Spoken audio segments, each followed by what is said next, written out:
Hello, Hawkeye fans. Welcome to the Hawkeye Hotspot podcast here on hawkfanatic.com. I'm your host, Rob Howe, and we are recording on Thursday, September the 22nd, a little after about 9:15 a.m. Central Time, joined as always by Scott Docterman from The Athletic. Big Ten play starting, Scott, and it's fall weather outside, so that's kind of nice. We got, 95 on Monday and high of 65 today. So typical almost fall in Iowa, or is it fall now? I think it's fall, isn't it? I can't remember. If it's There's solstices, there's all that other stuff. It's tough to keep track. Yeah, exactly. So I don't know. I would say right now that after when we walked out of the press conferences and the player interviews on Tuesday, I got in my car and it was 101 according to the car, and then yet today it was like 54. So I mean, it's welcome to Iowa, right? But I love this weather. This is my favorite kind of weather. The weather you can wear any kind of clothes and feel comfortable. If you want to still wear shorts and a t-shirt, you should be okay. If you want to wear a sweatshirt and jeans, you're perfectly fine there too. And it's what we always kind of define as football weather. So, I'm happy about that. Yeah, and weather is certainly a apropos topic after what happened on Saturday night against Nevada. I bailed at halftime, man. I looked at the radar. I had enough photos. I was like, you know what? Watch the second half of home. I do that frequently anyway because I do the post-game podcast on here with Jovan and Jordan Canzeri, so it's just easier for me to be home. Some of them I'll stay and record from the stadium, but that one, looking at the radar, shooting in the rain for an entire half, my feet were wet. I was like, you know what? I'm too old for this. I don't need this experience. Yeah, it was long, and then it was long. So, I mean, it was the worst that I can remember. I mean, because even we've had two other big delays related to Iowa in the last decade plus. We had the Tennessee Tech one. That was only like an hour, though, back in 2011, I want to say. And then a couple of years ago in Ames, that one was not fun just because you started to worry about the uncertainty of whether or not they're going to get it in. And then oops, they both have the same bye week. And we really didn't need to have Cyhawk week again. Once is enough per year. So this one was worrisome just because how much later is it going to get? And then me being an old dude, I was worried about how late I'm going to have to work because I don't know if I can handle the next day too. So, leaving the stadium about 4:30, getting home about 5. That's a little different than the days when I used to leave Iowa City at that time, but I was in a little bit different state. Yeah, there was nothing really anybody could have done. I mean, they could have called the game. They could have, I don't know if they could have pushed it to the next morning. That would have been traveling and, thrown everybody's week off for, with Big Ten coming up and conference play coming up for both schools. They think they did it the right way. And I know people were pissed that they came out, ran one play and went back in again. You're dealing with Mother Nature. It's unpredictable. If they wouldn't have come out and done that, then people would have been mad because all of a sudden, if there wasn't a lightning strike and they wasted 45 minutes, I would have been pissed then. I'd be like, why didn't you at least try? So I had no problem with that. It was late, no question. But there weren't many good options for a team like Nevada. I mean, you got to respect the fact that they're coming from Reno, that they don't want to just wait around till the next day. And they actually have a game tomorrow night, Friday night, at Air Force. So it's not like they've got unlimited time. And, all right, yeah, we'll just stick it out and play at 4 a.m. or 9:30 or whatever. So they did the right thing. They got it in.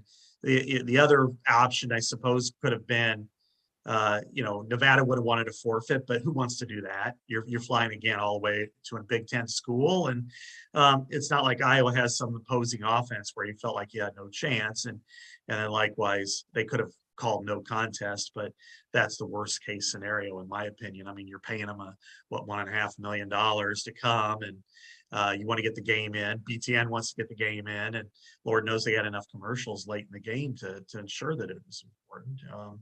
That was the roughest part in my opinion. And so therefore 27-0 Hawkeyes.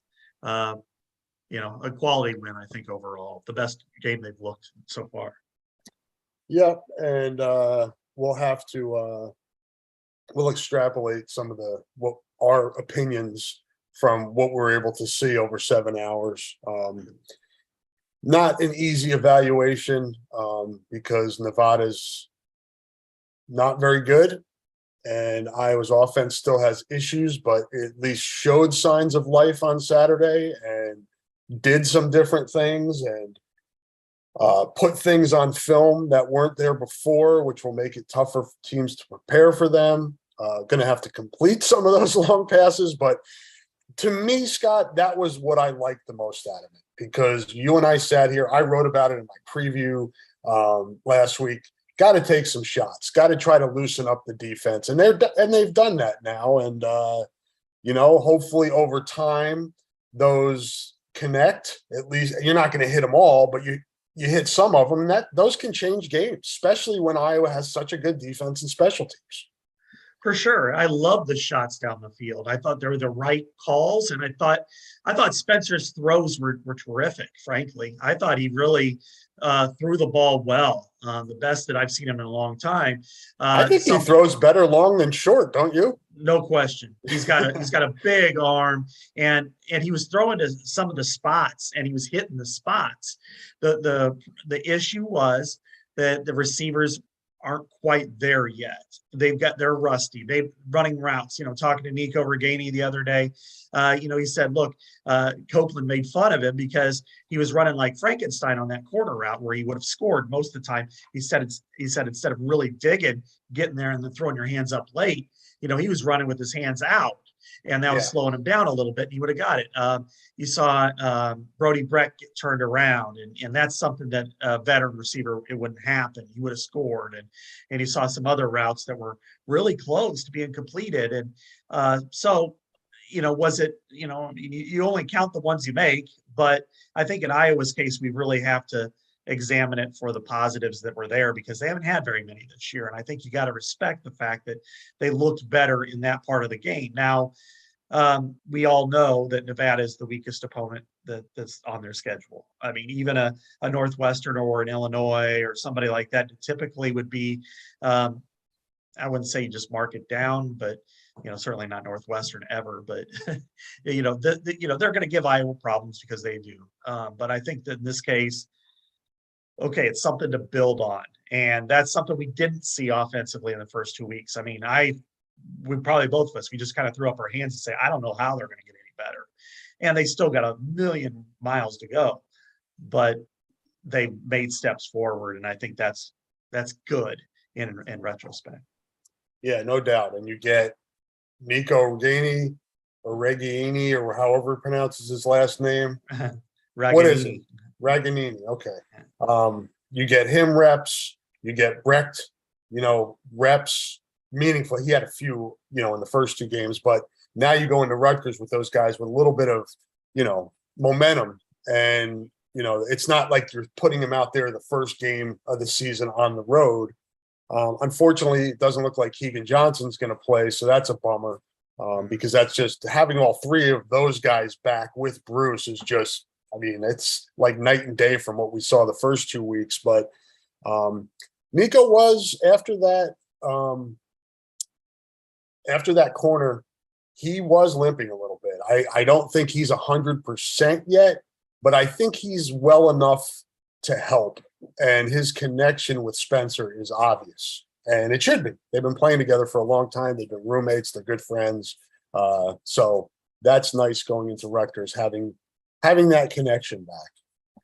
For sure. That's been it's really important for this team, because Nico is the one player on that unit that can walk in there. He knows what he's doing. It's just a matter of whether it's conditioning, game speed, catching up to what he could do before he broke his foot. Frankly, he had a screw inserted in his foot.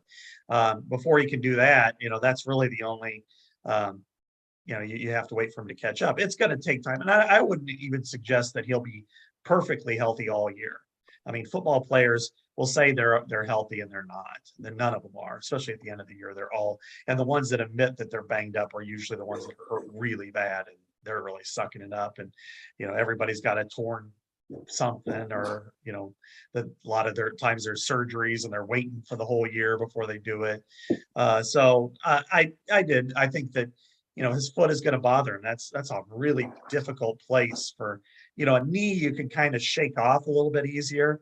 A foot, you put all your weight on it. That's why it's there. And so I think that I'm really anxious to see growth from Brody Brecht. I think Brody is going to be,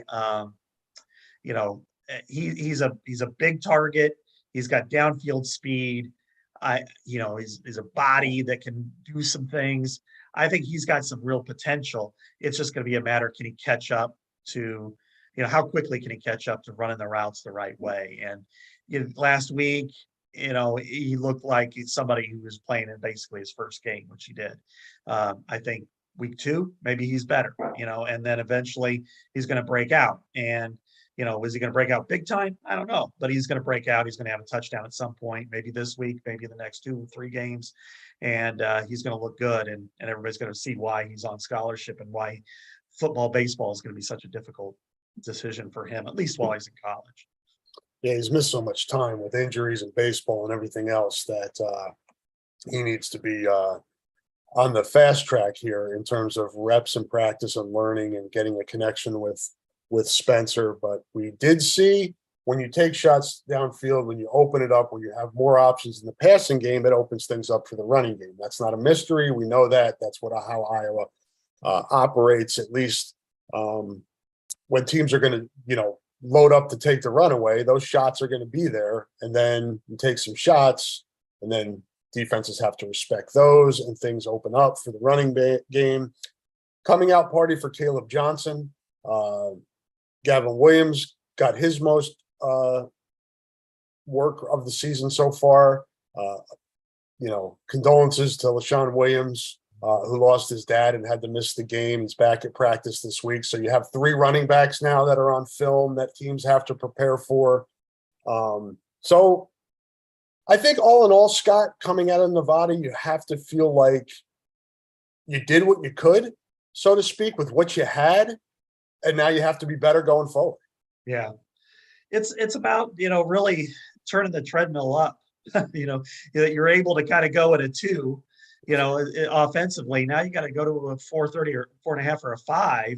And whether or not you're ready, you're going to have to do it because the competition intensifies. I mean, Rutgers, this is not the Rutgers teams we've seen in the past. I mean, I'm not saying that they're good, but I'm saying that they're going to fight you, and they're physical, and they're capable of winning. And I wouldn't even have said that a couple of years ago. I think they were capable of, they were like playing a group of 5 team more than anything, one of the pay games. But that's not the case anymore. And they have a really good defense. And of course, we see Iowa's offense. That's going to be a challenge for Iowa. They have an outstanding punter. I think this is going to be the greatest punting matchup in college football history. And I'm not even that hyperbolic on that. But their offense is every bit as limited as Iowa's. They do run the ball better. But Iowa's defense, even though the statistics line up a little bit more for Rutgers, I think that's misleading. I think Iowa's defense still is the best unit in the game.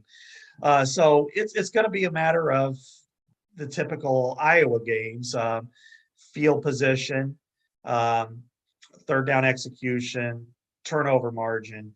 Those are all going to be really important factors. And, and maybe, nobody likes to say this, not in Iowa anyway, but Spencer Petras gives you an advantage because at least he's been in these environments for the most part, except when he starts forcing the ball, and he does that more when it's imperative that he does, he's going to take care of it. And so it's going to be, hey, let's just not make any mistakes and let's let them make the mistake. And it's not exactly aesthetically pleasing, but I think this is where Iowa has an advantage, going against a team that is kind of in a little bit of foreign territory. They're 3-0. They're having a night game. They're really pushing hard, Scarlet out or whatever it is. It's not that dissimilar to what Iowa experienced at Maryland last year. Yes, and we'll have to see what type of home field advantage Rutgers has. It's not a great home field advantage, to say the least, but it's dealt with. it's lost 19 home games in a row. It hasn't won since 2017 at home. It's tough to get people fired. Hey, come on out and watch us lose. Now, there's context there. They're playing in the Big Ten East with Ohio State, Michigan State, Penn State. So that makes it a little bit more difficult to win at home. But still, 2017 is a long time ago. And you had the COVID season too, so you missed opportunities there. But I'm interested to see what this is like, Scott, because I think Rutgers is kind of in that spot, as you alluded to, that are they going in the right direction with Schiano back? This is a big game for them. This could be one of those games where if the Scarlet Knights are able to get it, that's a huge building block for this program and his rebuild. No question. Because you look, I mean, Iowa's a team that was in the Big Ten championship last year. Iowa's, over the last 5 years or 4 years, has the second most wins in the Big Ten, established program, that competes at a very high level. And you would really put a statement on the progress of your program if you can beat Iowa like this. Now, they did, and they beat Michigan State in that COVID year right off the bat, but they had a new coach too. And it wasn't exactly like Michigan's. I mean, they floundered that year and they were really good last year. That still doesn't have the same kind of feel that an Iowa, with a guy, the dean of head coaches coming, an Iowa team with a great defense. And if they were able to pull that off and go 4-0 to start, it's a statement win. And you got to respect that for them, that's what they want to come away with. Now, when you play with that kind of emotion and you're not conditioned to it, it can be a detriment if things don't go your way very quickly. If Iowa, was just able to, push the ball, whether or not you score. I mean, you don't want to get greedy here because we're talking about Iowa's offense. But if you could, if let's say Iowa gets the ball first and they get the ball close to midfield and punt, and they put them at the 10, and then they go 3 and out, and you just kind of play punt ball, field position ball for a little while, that'll bore the crowd. And what that does is, a lot of cases, it forces the emotional team to start to press. And that's where Iowa has a severe advantage. For the third series for Rutgers, it's like, we're on our own 19. The quarterback goes back to pass, he gets sacked, he fumbles, Iowa recovers, Iowa scores a touchdown. Then the emotional high goes to an emotional low like that. And then that's when you have the steamroller effect that can happen for an Iowa.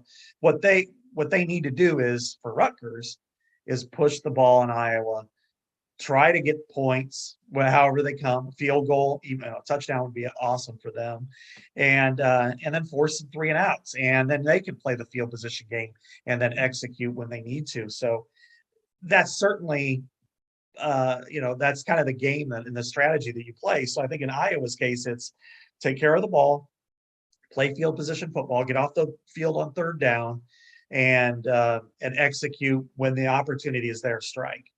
And Iowa's usually been pretty good at that, especially against teams like a Rutgers, no matter, this year or in years past. Yeah, I would be surprised if there weren't conservative offensive game plans on both sides, just to kind of, with Corsack and Taylor, you alluded to it earlier about the punters, you have weapons there, that, there's no reason to take a risk against the team and give up a short field against the team that struggles offensively. You don't want to give an advantage. And we saw last week, after Cooper DeJean's interception, sets Iowa up in good position, and Iowa scores. The punt block against Iowa State, boom, sets you up for a quick score. So that's probably going to be the case in this game. It's going to be a battle of field position, and probably a 4-quarter game, unless Iowa. If one team's going to pull away, I think it's Iowa. But I think the odds are, and the odds makers are telling you. I woke up this morning, and we'll talk more about picks later, but it is at 34 now for the total, which is the lowest since 2000 in college football. Oh, really? Yeah. So It may be FBS, college football, or Power Five. I'm not sure, but needless to say, it's not common. So it's going to be a low-scoring game, most likely, and it's going to be I think comes down to who makes the mistakes and who can take advantage of the other's mistakes and field position and things like that. And then we'll see what happens at place kicker for Iowa, because that's certainly, we've talked about it throughout the summer and into the season, Scott, that Iowa's going to have games where the field goals are important. And Drew Stevens looked really good last week. Aaron Bloom struggled in the first couple games. Granted, one was in awful weather. Do you take LeVar Woods at his word that this is still an open competition? I do. I do, but I also think that, okay, now Drew Stevens is driving the car. So if he continues to drive it straight, he made 2 field goals in bad weather last week. Then, if he goes 2 for 2 again this week, or, hits the shots that he needs to hit, then there's no reason to change. But I also imagine that he's watched these guys in practice for a long, long time. And, you'd be throwing away a guy that you felt good enough about starting the season as your kicker based on 1 field goal in the driving rain from 48 yards, which is not a gimme.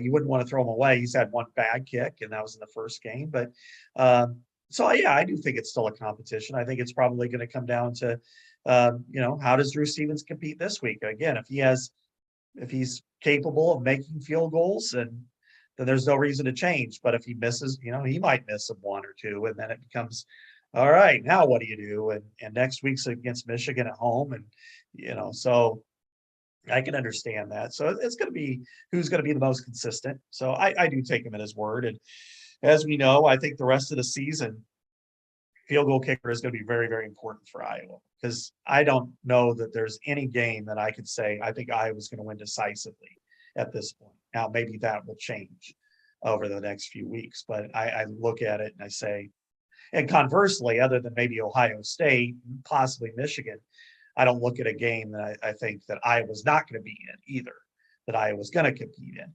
So I think you need that field goal kicker. And so I'm sure they want to make the right decision. Neither one of them has a lot of equity. There's no, hey, this is Keith Duncan and second year, and he's missed a couple kicks that normally he makes. Hey, just shake it off, move on. There's none of that. So I do take him up at his word that this is still a competition, but I think it's Drew Stevens driving the car this week again. Yep, I agree with that assessment. I think the one, concern you would have here is if Stevens struggles and then you replace him again and you get into a juggling match with the kicker. You don't want that. You want one of these guys to just, boom, take off with the job. And now that's Stevens. So I think if you're an Iowa fan and a coach, you want him obviously to be really good going forward here and not have any kicker controversy, so to speak.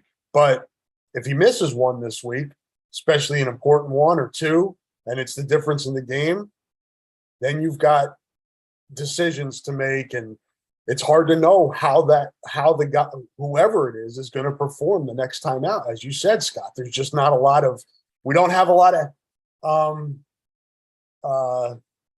it's not a large sample size here. We've got one guy who's kicked 2 games, one guy who's kicked 1 game, and we just don't know where it's going from here. You hope for the best, though.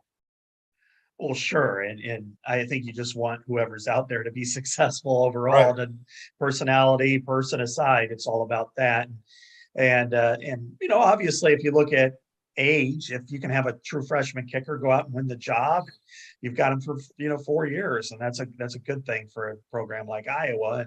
And Drew Stevens does obviously have a leg and a leg strength. I think that's pretty obvious. It's a matter of consistency, and he built a little bit of a bank for me last week, because those weren't, they were short. One of them was short, but it was like a 33 and a 43. But it was in the rain, and it was, one of them came after the delay. So it's not easy to just go out there cold, wet, standing in the rain, and then all of a sudden go out there and kick. He's going to have other difficult conditions, he's gonna, either one of them, they're gonna miss another field goal at some point. It might even be an important one, or one that's seems important at the time. So I think we just got to keep that in mind, that there's going to be some ups and downs, because all field goal kickers experience it. You want them to keep their confidence high, because as it's a skill, as opposed to, you don't necessarily need to worry about keeping your guard's confidence high, or your rush end, because they can use physical power to kind of generate confidence. But a kicker, a quarterback, a pass receiver, those three skills are very important to keep a good mind on, and mentally. And so you want to keep that fresh and healthy for him.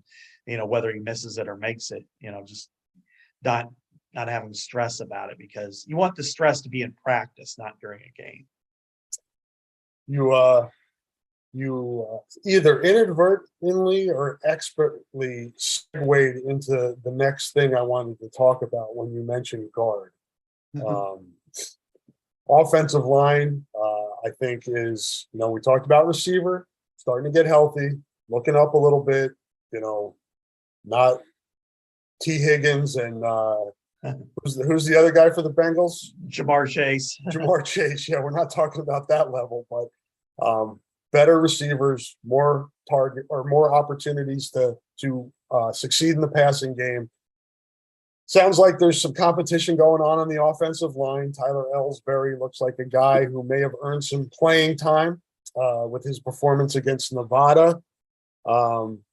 It's really, I thought the first game, Scott, was it was across the board not good. From left tackle to right, there were breakdowns all over the place. Thought the tackles got a little bit better against Iowa State and were much better against Nevada. But the issues are inside. So that's really what needs to be fixed at this point. Yeah, that's the problem for where things stand with Iowa, and trying to analyze the line play over the last few years, and the good and the bad, frankly, is excuse me. I think when you look at a couple of years ago, for most years, you'd have like 2 or 3 seniors and maybe a junior that they've been multi-year starters. And then you're looking at 1, maybe 2 guys that kind of step in that are newish, that are, they rotate, maybe they're just playing some, maybe they start, but you've got Alec Jackson on one side, Tristan Wirfs on another. And then you're worried about, okay, we're going to move in Justin Britt and rotate him or something like that. They're at scratch on this right now. I mean, Mason Richmond and Connor Colby are the ones who played last year, but, they're still only sophomores. I mean, they're not exactly like senior level right now. They've got a long way to go. And I think, Richmond has probably been the most consistent I've seen of the linemen through 3 games, which is what you want it. Yeah, he's the only guy who was playing where he was playing last year. So that makes sense, even though he did have injuries. I think Connor Colby's getting there. I think you would agree with that. It's just going to take him a little time playing tackle in college. You're dealing with, inside you're dealing more with power, outside you're dealing with power and speed. And you've got to set differently. You've got to attack differently. You've got more space to work with, which, really is the separator along with arm length and what, determines an NFL guard and a tackle. You don't have a veteran presence at center, even somebody who's been at a center, say, for a couple of years. And I think that's been a real eye opener for me to some extent, that, we can look at Logan Jones. His physical attributes are tremendous. Obviously, his mental aptitude has to be really good to play center for Iowa, but he's also very, very green. And, something as simple as what happens with the snap, to me, has been a real problem, because they've had some delayed snaps, like it just kind of double clutches and stuff. And that ruins everything. That ruins the tempo, especially when you're in a zone scheme and, where Petrus has to like double clutch it. I'm not blaming the quarterback on that one. The quarterback's been there for 3 years. But I am going to say that, okay, yeah, you can blame the center, but you got to blame the offensive line coach if you're not getting that thing figured out, because you need to. He needs to be snapping the ball 1,000 times a day to make sure that the quarterback's getting it without any issues. And then finally at guard, it's going to take time. I think you're going to see rotation. And I think, the other part is they always rotate. Usually it's like they have like their star guard, the guy who, this guy's going to go to the NFL or something. And then you have your other guy who's, let's work in somebody with him, every third series, let's get that freshman in to kind of get his feet wet because we know he's going to be a player in the future. Well, they just don't have that.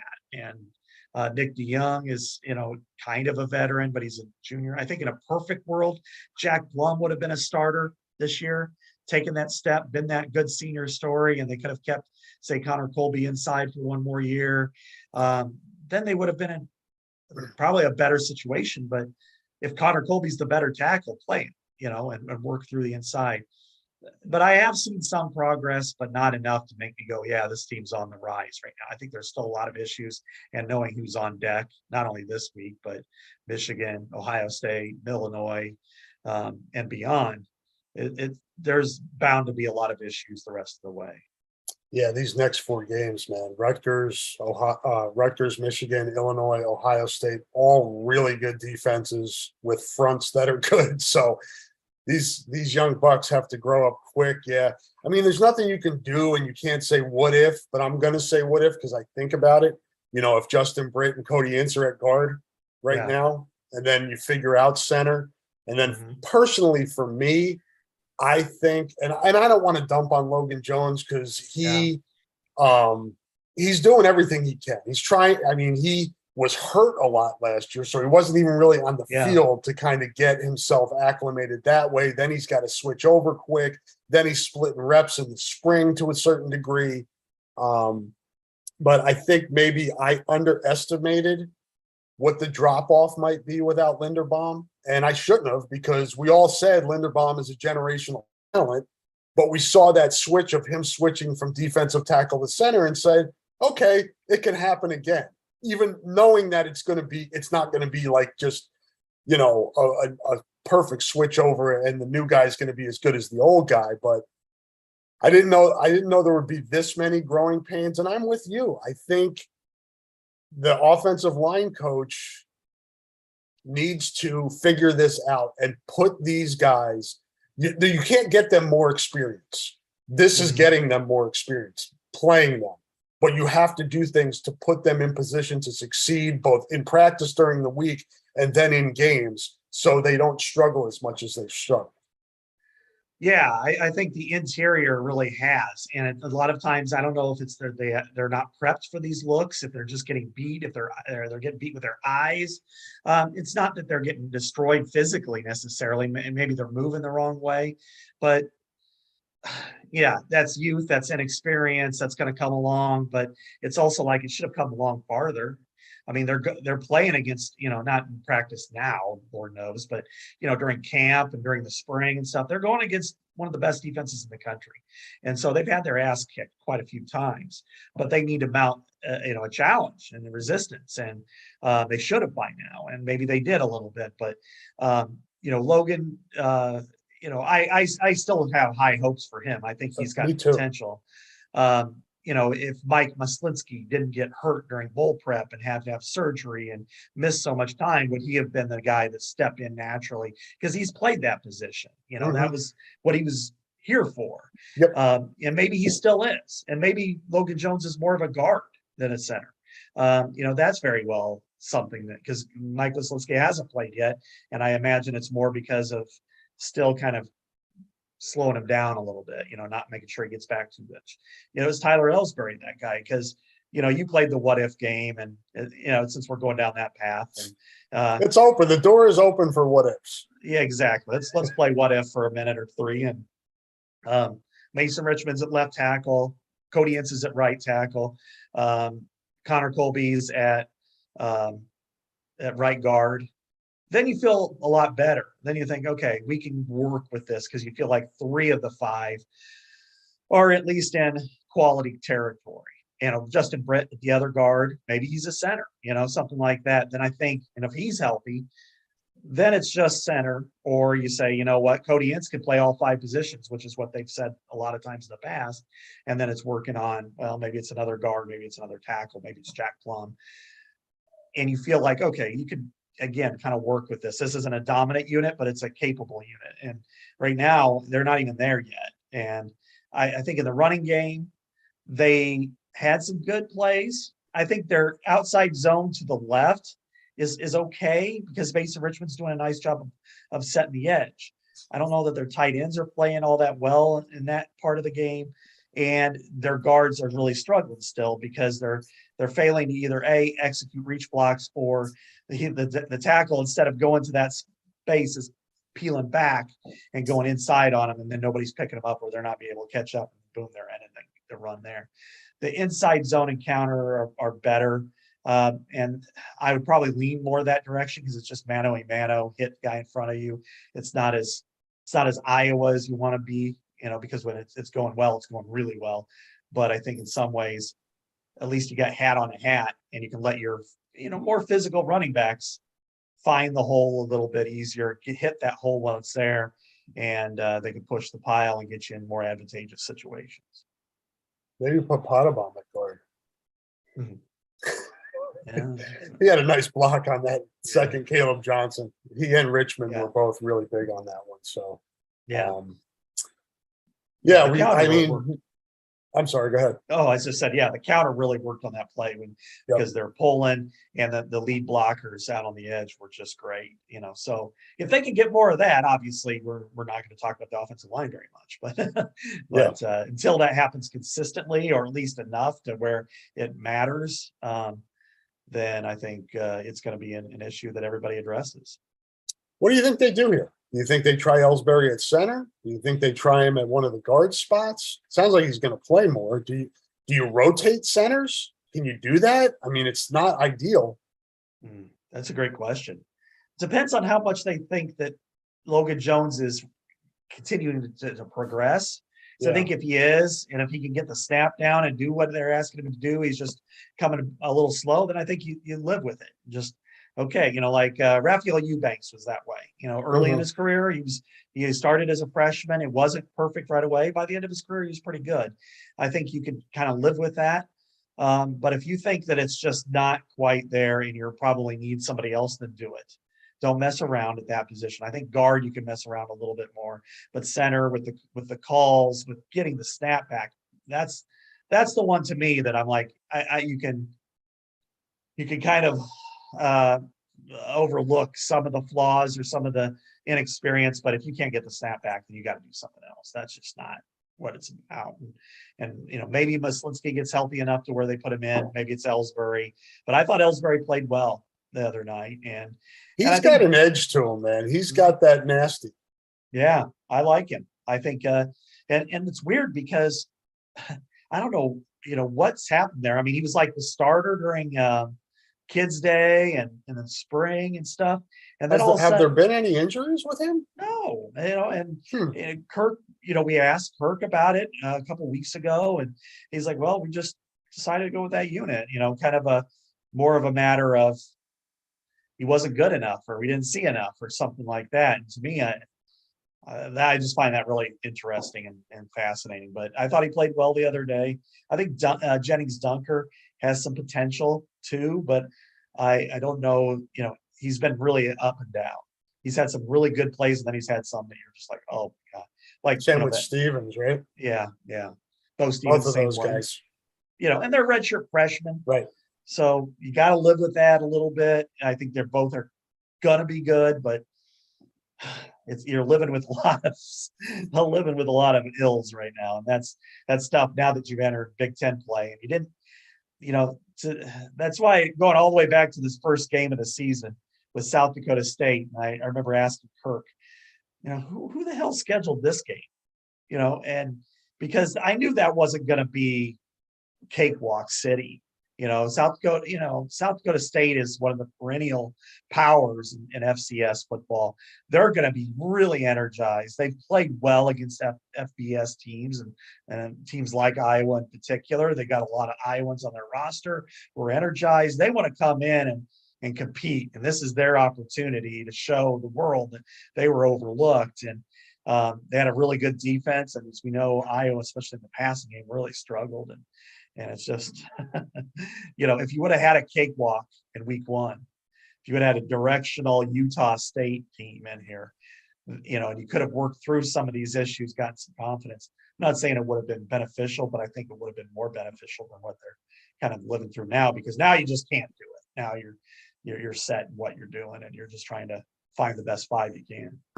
Yeah, and Shiano is an excellent defensive mind, and he's going to see where the weaknesses are on Iowa's offensive line and attack their the Scarlet Knights, I think, are second nationally in rushing defense, 32.2 yards per game allowed. Now, you got Wagoner in there, Boston College and Temple, so it's not like they're playing Murderers Row, but you hold teams to 32.2 yards rushing, you're doing something right. So it's hard to imagine Iowa goes out there and runs for 200. So the sledding is going to be tough in the running game. So it'll be interesting to me, Scott, how Brian plans this one. If you throw to open up the run, or you just try to hammer and play that conservative game plan that we were talking about earlier, and let the punter and the defense go, and special teams as a whole. I don't want to just single out the punter, although there's going to be a lot of attention on the punters this week. But interesting week for what Iowa will game plan on offense.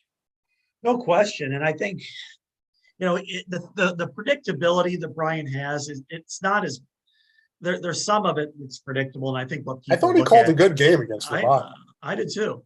And this is kind of where you go, and what people look at is, one, if you call a run and they stretch it out and they hold Iowa for no gain, that's predictable. And then it's 2nd and 10 and you got to throw.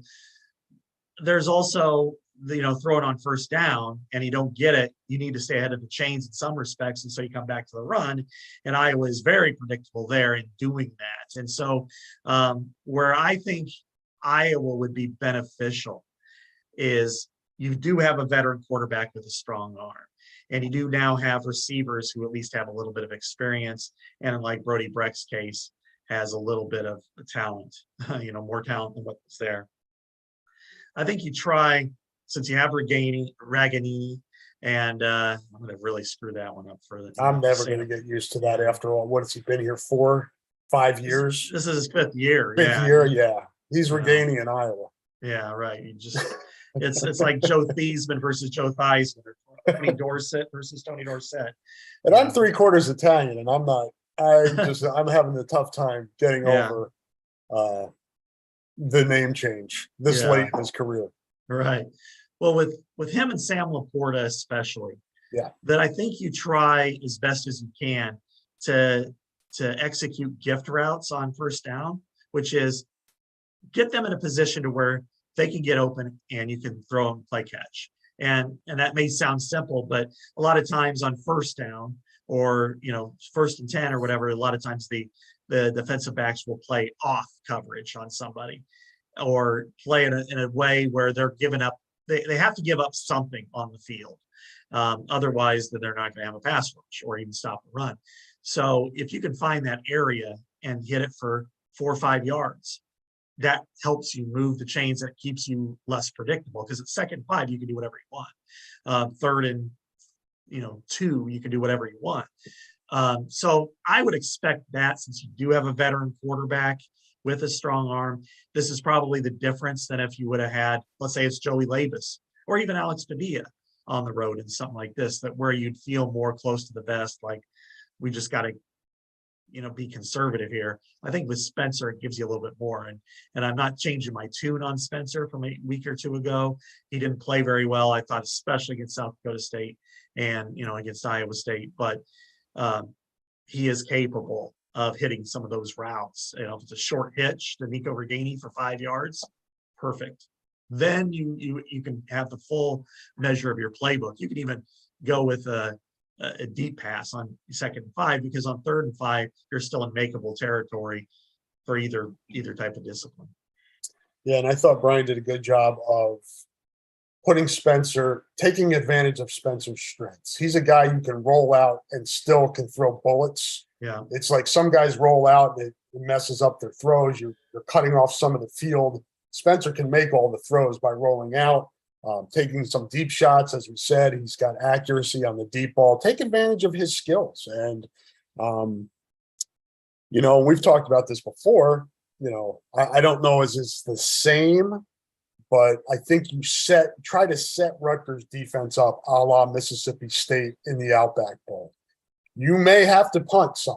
You may have some 3 and outs, but give them some looks, do some things, set them up with Raganini, whatever his name is, Laporta, set some things up where the guys that are on the top of Rutgers scouting report, use them, set them up, and maybe hit a shot here or there and get a big play. So really important that the game plan is on point this week because points are going to be at a premium. For sure. You bring up Mississippi State, that's a great example. That was, Iowa still had a good offensive line. They had good, pretty good receivers, at least one good tight end left, but that was a NFL caliber defense. I mean, they had 3 first-round draft picks, and Jeffrey Simmons might have been one of the best defensive players I've seen play against Iowa. He was just an animal in there. They knew that they weren't going to be able to run the ball very effectively. They also knew that they couldn't just throw it on 3 straight passes because then they'd A, get Nate Stanley probably knocked out, and B, they weren't going to be very successful in the heat, and complementary football-wise, it would put a lot of pressure on their defense. So they had to run just to keep them honest. And how did that work out? Well, early in the second quarter, play action fake on the outside zone, and you have Jonathan Abram, who's still playing for the Raiders, took 2 steps forward, and Nick Easley went right past him in the slot for a 75-yard touchdown.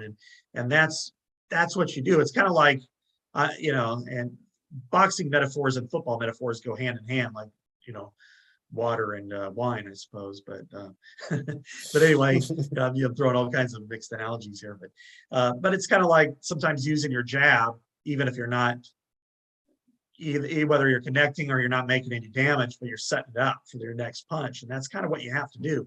Now, I think Iowa's more, is capable of running on Rutgers simply because I don't think that defense is anywhere near what Mississippi State's was. And they haven't played anybody as good as Iowa, frankly. I don't think any of those 3 teams are anywhere near Iowa. That said, Iowa's offensive line is struggling enough that you're still going to have to push the ball. You're still going to have to run it. That's what you do because you're going to have to get confidence in it because your next 3 games and really, frankly, the rest of the season, if you don't do it, you're going to get beat. If you have a 30-yard rushing performance, it's not going to work against any other team. So I expect him fully to be engaged in that part of the game. Yeah, definitely intriguing to see what game plans will look like on both sides. Wanted to let folks know that support for the podcast comes from Systems Unlimited, celebrating 50 years of providing services to people living with disabilities and mental health needs throughout East Central Iowa. A list of their services and upcoming events can be found at sui.org. That's Systems Unlimited. Thank them for their support. And we're going to take a little break here to hear from some more of our sponsors. And Scott and I will be back on the other side. We'll have some more analysis from this game, maybe a little broader look at the Big Ten as a whole heading into conference play. And we'll have our weekly picks in which Scott is kicking my ass. So I'm going to have to make up some ground here. But we'll be back on the other side of this break.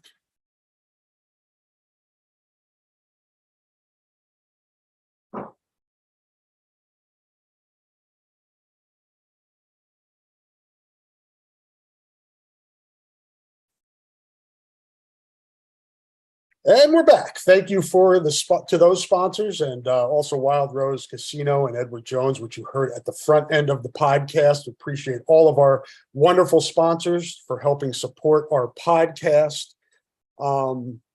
Scott, when you look at Iowa's defense against Rutgers offense, I know there's some people are trying to find something here for Rutgers. And the thing right now is that we don't know who's going to play quarterback. They have 3 guys. Is it Vedral? Yeah, Noah Vedral. Yeah. Vedral. who's been around since what, the Kennedy administration? Yeah, Nebraska. He's been around forever. I think he's been at Rutgers for 10 years. But and then they've got two younger guys. Wilmette he's the dual threat guy. He's their highest ranked recruit ever at quarterback. I think ideally they would like him to be the guy. I'm not sure he's there yet. So it's not like they're preparing for Dan Marino, Joe Montana, and Aaron Rodgers here. These guys all have huge deficiencies, and I just can't see Rutgers doing much against Iowa's defense unless it's put on short fields, gets a big return. They've got a good return guy. So that's the only really way that I see Rutgers being. I don't see long drives against Iowa's defense from this offense. No, it's going to have to be a turnover and score for Rutgers against Iowa. That's they might be able to move the ball a little bit, maybe run it a little bit. But even so, like in the first game against Boston College, and let's face it, BC is not a great team, and they only won by 1 point.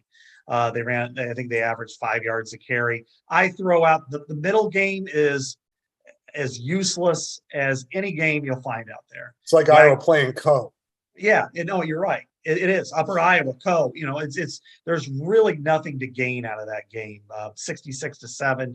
So any kind of statistics I just kind of throw out. So what I did was I looked at, okay, how did the quarterbacks compete in the in those 2 games against Boston College and Temple? Yeah.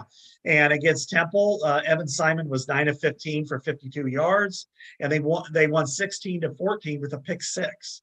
Boston College, they won by a point, and Simon was 8 of 13 for 63 yards.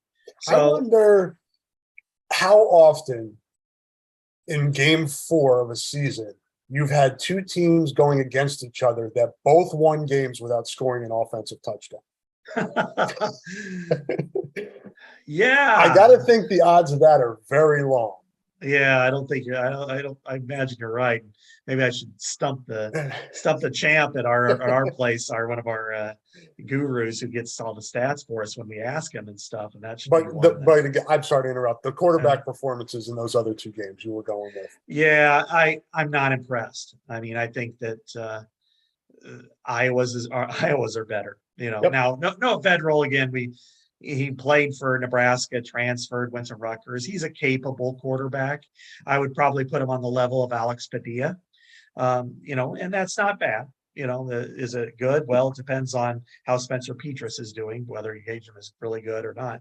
But they ran the ball effectively in the opener against Boston College, 212 yards. But last week, I'll give it to them. They stick with the run, 41 carries, but only 142 yards. That's 3.5 yards per carry against Temple. Iowa's defense is way better than Temple's defense. And, because sometimes what happens is if teams schedule, I do this all the time where you get kind of like, you start looking at the team's flaws of the team you cover, and then you overemphasize the opponent, and then you realize, what, the team we cover is pretty damn good. So I think in this case, Iowa has a significant advantage against them. I can't see them moving 75, 80 yards against Iowa. Maybe once, if they're lucky once. And I think that would come if Iowa's defense was gassed at the end of the game because Iowa's offense is 3 and out, 3 and out, 3 and out, and they just wear down. Yeah, no, you're right. And that's the only way I see that being, a factor. So, again, I think they can run the ball somewhat effectively, but I don't think that Iowa's going to let them beat them in any way, So if they win, it's going to have to be like the Iowa State game, that Iowa's just not going to be able to do anything offensively. And they're going to have to play, Iowa State didn't play a perfect game by any stretch, but Iowa State's better than they are too. So, way better offense. Yeah. Quarterback is night and day. Deckers could start for either team, frankly, but they have a much better wide receiver than either of these teams have right now. They have capable running backs. They have a more veteran offensive line. So I'm not boosting Iowa State or anything. I'm just saying that I think that they are they're a stronger team than what Iowa's facing on Saturday. It's just a matter of can Iowa execute the way it wants to? I think they're very much capable of doing that offensively, at least on 3 to 4 drives, which could be 2 touchdowns and 2 field goals. And then defensively, it wouldn't surprise me at all if they go 4 weeks in a row with 10 or less points. Yeah, and I anticipate Iowa getting a turnover or 2 here defensively. Just too many playmakers in that back 7. And if Jacobs comes back, Yeah. That's even a bigger bonus, because that makes you even more versatile when you're able to, go 4-3, go cash a little bit more. Wanted to talk. I think we had high hopes for Cooper DeJean coming into this season, Scott, but he's exceeded my high expectations. Just the versatility. Somebody asked me on the mailbag if I had a comp for him, and I couldn't really come up with a good one. And somebody threw Micah Hyde at me, and I was like, that's not bad. That's really good. That's really good. He's bigger, than Micah was. But yeah, that's probably the best comp, and it just shows you what he's able to do in so many different ways. He impacts the game on damn near every damn down. It's awesome to watch because, his interception was a, toe step on the sideline. I'm like, man, he could be a wide receiver. He nearly had 2 more interceptions, pass breakups. He's going out getting 10, 11 tackles a game. 2 interceptions in consecutive weeks. He's playing corner and cash. Although, one of the things I'm thinking, this week's one of those, man, they're going to have to play more 4-3 because Terry Roberts is balling too. Yeah. They're both playing really well. And I hate seeing that that one of them's going to have to leave the field. But man, Cooper's playing every bit as he's playing the best out of the secondary. And I think the secondary as a whole is playing really well. I mean, I think Kayvon Merriweather's coming up with some big sticks. I think Quinn Schulte's been a real surprise, and just simply because we just didn't know what to expect. And Terry Roberts is, last week he had a pick 6 called back because of an offsides call that really wasn't impactful. So I felt so bad for him, man. Like I said, I was home watching the game on TV, and they did a close-up of his face, and he just looked devastated. Yeah. Two weeks in a row, he felt like he could have had pick 6s. Last week against Iowa State, which obviously he would have won if they would have got it. But, he stumbled and he just kind of went, like he almost lost the ball, and then this week it was, the agony of scoring and then realizing it doesn't even count. It doesn't even count for an interception, let alone a pick 6. So he'll get one. I have a feeling he's going to get one this year. He's the guy that, to me, next level, he's going to make a living on, for somebody at the NFL, because he's such an awesome special teamer, as good as I've ever seen at covering kicks, gunning, getting down the field, stopping the ball. That matters, Sure. and then he's going to, my guess is he's probably going to play something like a slot corner, 5th or 6th DB for a team. Kind of like Desmond does. Yeah. I mean, and he's the type of guy, Desmond's physical, like a safety and can pass rush. I don't think Terry's quite there, but Terry can cover guys in space. Yep. And so I think he's a next level player, even more so than players who maybe play more even for Iowa. So I love watching those two play. I think they're very exciting. Everybody wants to compare Cooper DeJean to Tyler Sash. Maybe in build, they're the same. But I think in style, I think you're absolutely right. He is Micah Hyde, and that is exciting for Iowa. Yeah, we came into the season going, okay, we've got, how do they replace Belton and Jack Kerner? Well, through 3 weeks, we have our answer pretty well. They replaced them pretty well. Another guy I wanted to highlight, Scott, who I think is playing really well and kind of goes under the radar because he's more of a, set the edge type, make sure the defensive front is where it needs to be. But I think John Wagoner is playing really good this season. I think he's one of those good senior stories. Yeah, I think you're right. He is. And he's the unfortunate part for him. I've had this conversation with him is by nature of where he plays and what he does, he's not going to get a lot of statistics. And therefore people are going to say, well, he only had 2 tackles last week or something like that. he takes up two blockers. He's on the rush side. Most teams run to the right. So his responsibility is run gap responsibility, two gaps at that position, and he's tying people up. And he's allowing Jack Campbell to come in like big buckets and kill people, or Kayvon for that matter, because Kayvon's doing the same thing. I agree absolutely with you. And I think if there's one area that bears watching, a little bit of concern, it's probably a little bit of the injury situation of defensive tackle. Yeah. Because that's always a tough spot for Iowa. If you have, long-term or at least semi-long-term, you've already got the YA Black out for, probably maybe another month, that's and some tough. teams have hit some runs up the middle. Yeah. And O'Shannon only played 5 snaps the other day. So what's his prognosis for this week? Is he good? It sounds like last night that they think they'll have it, but okay. We'll see. It's tough to say. And I think Louis Steck is the ultimate try-hard guy. Mm-hmm. I don't know that you can throw him in there and line him up against Michigan every down, or a lot of downs for that matter, maybe in a couple of situations. I think, we saw Aaron Graves have a sack. I think Jeremiah Pittman really played well. I know Kelvin Bell loves both of them. They're both really good players. So hopefully they can catch up to where, all right, they can rotate, get in, because you're going to need a 300-pounder like Jeremiah Pittman. If you can have him for 10, 12 snaps against Michigan, even with a semi-healthy Noah Shannon, that's really helpful. And then Aaron Graves, to me, he's still trying to use his athletic ability. And once he gets the technique down, he's going to be unstoppable. But I think he's probably more of a pass rush type of guy as opposed to a run stopper, just because, like Michigan, and I'm using Michigan as the example, but they're going to be the ones that could blow him off the ball just because they know the technique so much better. I think more reps for Lucas Van Ness is what I want to see. Mm. Play him outside, play him inside, play him at linebacker. I don't care. Just get him on the field. Yeah. If there are more issues with Shannon, I almost wouldn't mind seeing Wagoner go back to inside for a little bit, just because he plays that role so well, and then maybe Van Ness outside because he's such an incredible pass rusher. And he's the most impactful of the defensive linemen, I think, at this point in his career. The best pass rusher, full service guy. I think this year he's probably maybe like a third team All Big Ten type of guy, maybe even second team, depending on how the season progresses.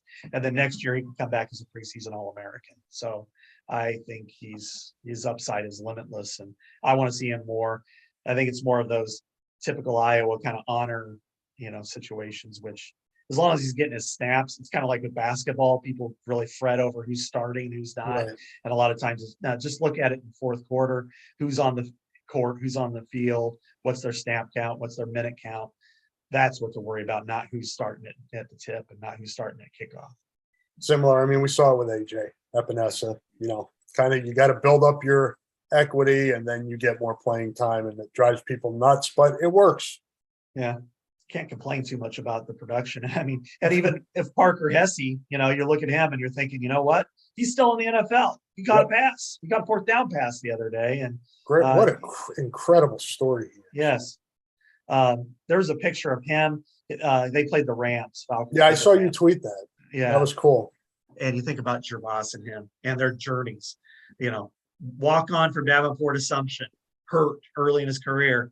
2-star quarterback from walk on in Northeast Iowa, came here, flipped positions, played defensive end, and now they're still on NFL rosters getting paid and flipping jerseys. It's just that to me is the type of picture that they need to just hang in some of their rooms, hey, this could be you. It doesn't matter where you start, but here's where you could end up if you do it the right way.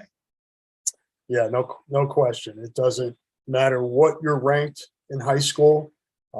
Maybe some of those stars get you a little bit of more opportunity at some places. But we've seen this year some of Iowa's bigger recruits in this 22 class, I think, understand. Now, we saw it with AJ. I know he was frustrated at times that he didn't play more earlier, but he understood and now he's on the best team in the NFL, and he's part of a ridiculous defensive line in the pros.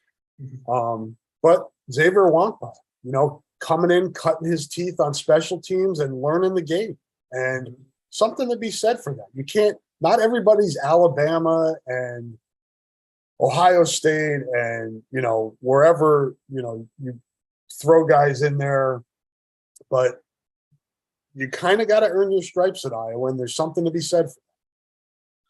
Well, you look at the backups at safety, for instance, at Iowa right now. And I mean, I think Kayvon is, has been playing really well. And you take him off the field, a fifth-year senior or one of your captains, a guy that has invested in you and is really, I think, Award winner. Yeah, I mean, inaugural one for us, and totally deserving. And frankly, if I'm not going to say he saved the program or go that far here, but I think he is everything that Iowa needed to have at this program at that juncture in time. And you want to pull him off the field? I wouldn't do that in a million years. And I think with Quinn Schulte, I think that was the natural look. Like, hey, this kid's a walk-on, but he's playing really well too, and he's earned it. He knows where to be, where to set up. He arrives in ill humor and breaks up passes. And I think Xavier Wampa is catching up. He's playing a lot of special teams. That's a lot of snaps. And next year, I think that would make sense for him to, hey, we're going to start him out at where Kayvon is. There's no problem there. Now, Sebastian Castro is also playing his ass off. And he's a guy that I'm like, man, I would love to see him out there. But, you can only play certain number of positions. Maybe he's the type of guy that if they ever go dime coverage, he plays kind of a linebacker role, but they haven't had to worry about that yet. Maybe when they play Purdue or Ohio State, you'll look at that one a little bit more closely. That will segue us into a little recruiting talk here, Scott. Speaking of stars, Kendrick Rafael, running back from Florida, 3 stars in some places, 4 stars in others. Good running back, having a really good senior season. Announced that he was decommitting from Iowa last night, whatever it was. I've been trying to do a podcast with him for this feed. We do a prospect podcast on here. We've had a couple so far, Asa Newsome and David Calker. Check those out. But we kind of schedule them and then cancel them and schedule them and then he canceled them. And we were all kind of getting vibes that this thing could open up again. So I don't think, if you've been paying attention, you're probably not surprised by this. Yeah, I think you're right. When he said that he's committed to Iowa right now, just using those words. When you qualify with now, you should pay attention to that. Yeah, that's when you're like, okay, something's going on here. Now, there are all kinds of different areas, and until he actually talks about the specifics, and I don't know that he will. Maybe he doesn't want to do it that way, but you look at him. He's from Naples, Florida. He's blowing up this year. I'm sure that there are a lot of SEC and AC schools in that region that are really looking at him hard, and he's probably thinking, you know what, I committed to this school. It's I don't know how many miles away, 1,000 miles. Halfway across the country. Right. I mean, Naples isn't exactly like even northern Florida. No. So, it behooves him to take a look around. Now, maybe, then I don't expect this, but maybe it's like, hey, I really want to go back to Iowa at some point. But chances are he's probably going to look at, Florida State, maybe Miami's involved. I don't know. A lot of people are speculating NIL. I think that's a lazy take. I think, like Charlie Jones, everybody, it's NIL. Well, they didn't even have a collective set up then. And I think we're seeing why he left Iowa. And so I think that's when it comes to, Kendrick Rafael, it behooves him to take a look, and this is an honorable way. It's not taking a clandestine visit, or sneaking out or anything like that. Or, he decided to decommit, and it helps Iowa at this point to say, okay, now you can start to move on to your next target or two and start to really analyze, Nolan Ray, for instance, who was also on that visit. He was clearly the number 2 behind Rafael. And he committed, right? Yeah, he committed to Maryland. So, okay. Yeah. So, then you've got, hey, they've been in touch apparently. And, look at him. There are all kinds of good players and now having it happen in September versus, after rivalry weekend. I think it's a really, it sucks because I think he has a ton of talent. I really do. I think he's the type of guy that would excel in what Iowa's doing, but I think you're also going, okay, let's step up, go to the next guy. And Iowa, I think we'll get a walk-on from Durant, and I know people will laugh at this. But this kid, you got to check this kid's film out, Scott. Have you seen Nolan DeLong yet? I have a little bit, yeah. And he's he special. May not be a running. I mean, he'd probably come in as an athlete, so you give him a look at running back, but he's fun to watch. And that's not a replacement for Kendrick Rafael. You need to get a scholarship running back in the class, but there are players out there all over the place, and Iowa should be able to get a running back. The difficult part is, and I think it's reasonable and plausible to say that one of a possible reason for Rafael is the youth of Iowa's depth chart at the position. Yeah. And I'm sure if schools are recruiting against Iowa, they're pointing that out if he doesn't see it himself. So that's kind of a challenge too in this situation. There's nothing you want. I mean, I'm sure Iowa's like, well, yeah, we've got really good young running backs. That's what you want. Well, exactly. I mean, they've got 5 guys that are sophomores or younger right now. They're on scholarship. And, we haven't seen enough out of Devin Hilson yet, but the rest of them, I mean, they've got, they're, more than capable in my eyes of stepping in. I liked the way Jazz Patterson ran the other day, when he got in the fourth quarter. A little bit smaller, a little bit quicker. Obviously Caleb Johnson, if you're any kind of a running back and you're thinking about Iowa and you look, you say, that guy's a true freshman. He just did that. Yeah, he's going to be playing. And then you look, LaShawn Williams started the first 2 games, and Gavin Williams is there. And, he's mature. I understand it. That's to me, some people want to push the panic button already. Oh, this is what the offense did and all that stuff. I don't quite go there yet. I would be more concerned about that regarding a quarterback or a wide receiver than I would be a running back. And because that's really shallow as a running back, especially when you know what Iowa, who, they got the best tackle in the country committed. You're going to be running behind that. He's going to the NFL. I would go there for that. So, and you're not going to play day one anyway. I think it's, but the Durant kid, Nolan DeLong, that might be perfect for him to be the scout team guy next year. Go in, play running back on the scout team. And then after the season, that's when you decide, hey, we want to move him to safety. We want to keep him a running back. Maybe we do something different with him. That to me would probably be the best bet for him. But I think he'd be great. And now Asa Newsome, I know you talked to him, a week and a half ago or so. What did he? Can you kind of remind everybody what he had to say and where things stand with him? Yeah, he's still working through the process. And I try to remind people of this, try to remind myself of this sometimes, that it is a recruiting. It's called a process for a reason. You're trying to, evaluate the schools that are interested in you, what your interest level is, find your home, find the best spot. We talk about it on this podcast a lot about the transfer portal and how many guys are in there and guys going to schools. And, and Asa mentioned this too. He goes, you go through the process and schools are going to always show you the best side. They're always going to give you the positives. And you have to figure out, and most of those positives are accurate, but what are the drawbacks? Whatever they may be. And for those that don't know, it's Kansas State, Iowa, Minnesota, Stanford. So a wide array of schools, different size towns, different conferences, all of those things that play here. He's playing both ways this year. I think he's a linebacker at college, but he's a really good athlete. He's a guy that you could see, potentially moving to different spots defensively, offensively. But he didn't sound close to me, Scott. He didn't sound like he was on the verge of making a decision.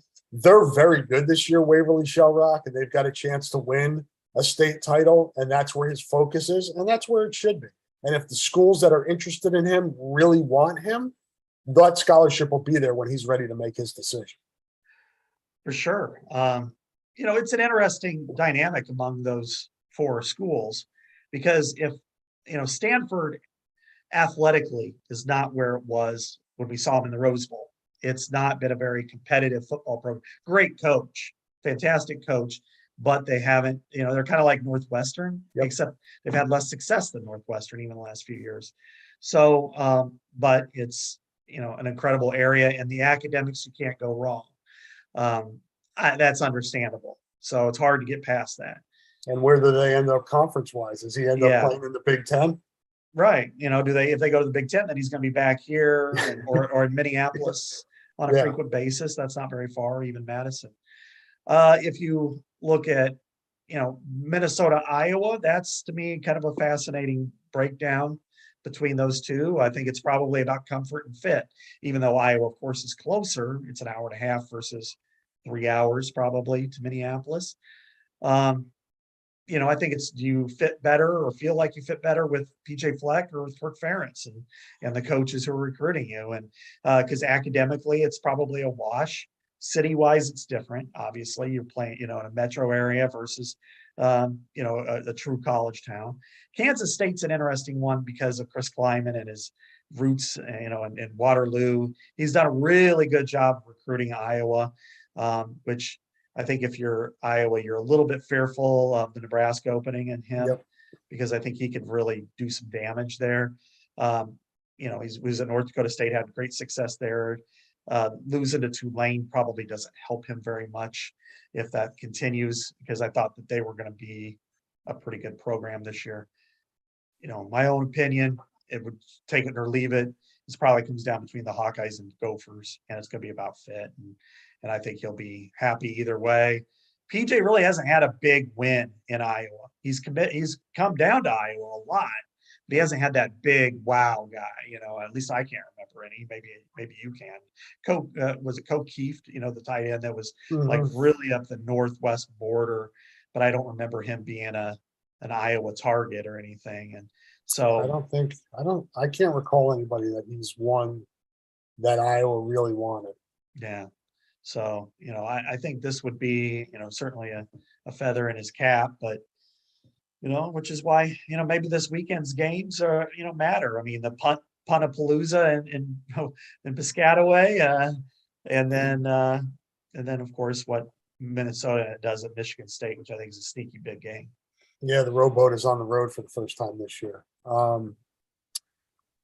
Yeah, let's hop over into that. I think we've hit the Iowa angles here. We'll broaden it a little bit. I want to do somebody had asked me about strength of schedule on the mailbag as well this week, Scott. And that's where it's difficult going into conference play, comparing teams, because everybody's got, Michigan played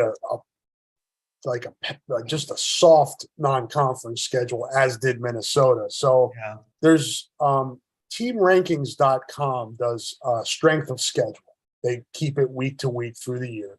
The Purdue has played the toughest schedule in the Big Ten so far, and that makes sense. You got Penn State at home, you got at Syracuse. That's tough, and they're 1-2. They lost both of those tough games. Ohio State is 11th. Penn State is 12th. If you're talking about the Iowa angle on this, Iowa is at 73. The aforementioned Rutgers with Wagoner on its schedule is 102. So you're talking 30 spots there between these two. So even though Iowa is 2-1 and Rutgers is 3-0, they're not that these non-conference schedules are just not created equally. And then we talked about Minnesota, 129 out of 131. Yeah, exactly.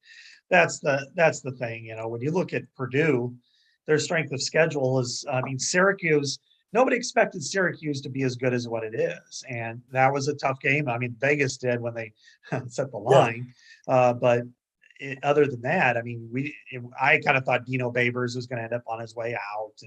And here we go. And instead, they turned out to be a pretty good team. The Penn State, both that game and Penn State Purdue were back and forth final minute games. I think Purdue has been a very impressive team. That doesn't mean that they're going to win the West, but I think that they look to me like, okay, this is a formidable type of team. This is a team you got to really watch out for, because otherwise you could, they could beat a Wisconsin, they could beat an Iowa, they could beat anybody else. And, They lack some discipline.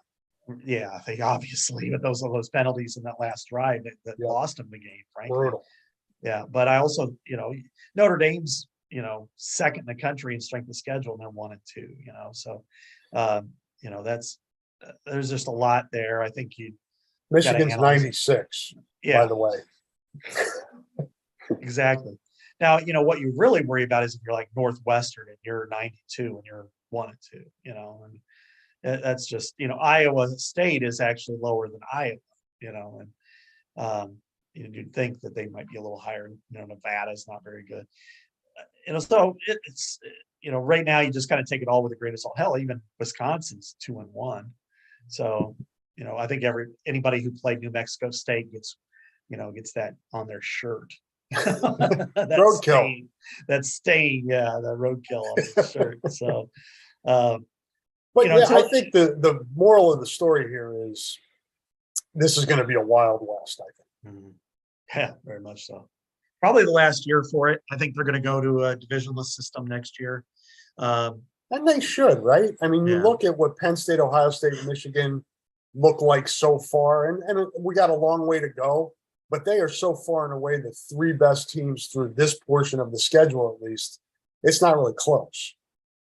Here's the thing that they won't want to talk about, but the team that finishes second in the East has a better chance of reaching the 14 playoff than if they were in the West, because let's say Ohio State wins the whole shebang, they're undefeated, and Michigan doesn't have to have that back-to-back, or Penn State doesn't have to play Ohio State twice.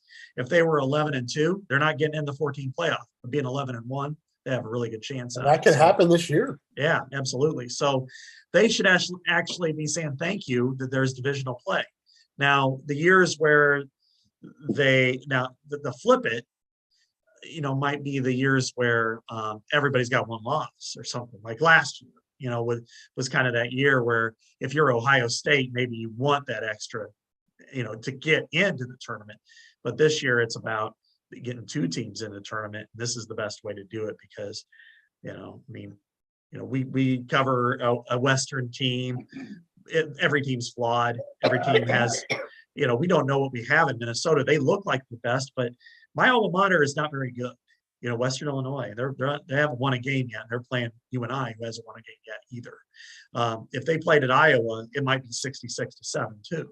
Just like it was at Gopherland. So, who do we pick? I mean, that's why the door is open for Iowa, but that's why this game's also very imperative this week.